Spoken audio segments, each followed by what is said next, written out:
In this short video, I will show you how to complete the Practica Musica assignment analyzing primary chords based on minor key signatures.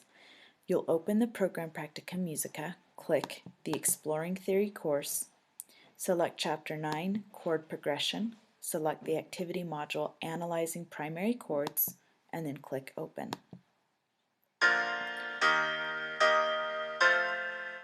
So, in order to complete this activity module, you will need to select the box Minor Keys, which is considered level 2. And so, in this case, what you will find is that we are going to use the same process we used for the previous activity module.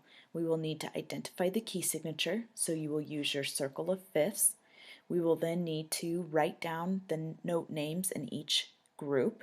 We will then restack those notes using a treble clef staff so that we create the snowman chords, line, line, line, or space, space, space.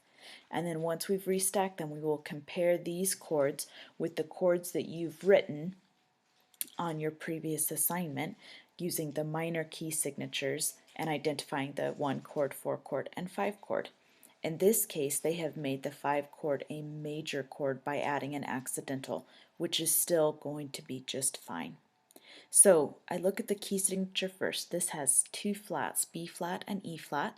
If I look at the circle of fifths chart for minor key signatures, 2 flats indicates the minor key of G, and that is based on the G minor scale. So G, A, B flat, C, D, E flat, F, and G. So I'll look at my second group of notes since the first group is already identified for us. And my second group of notes is C, C, E flat, and G. And if I restack those, so let's say middle C, E flat, and G to make the snowman, the bottom or tonic of this chord C is the 4th note in the G minor scale. G, A, B flat, C is number 4. So that tells me that this chord built on the 4th note of the G minor scale is the 4 chord. So I click on the lowercase Roman numeral 4 and I click in the box.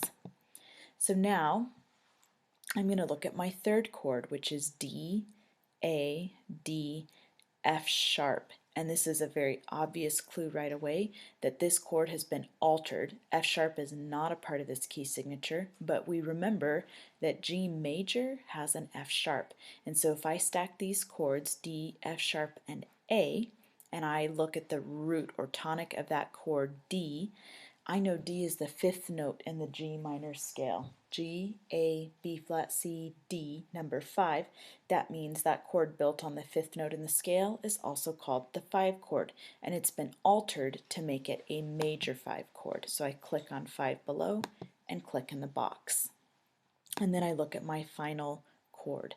C, C, E flat, and G. So if I restack that, C, E flat, and G to make a snowman, I know that the root note of that chord C is the 4th note in the G minor scale.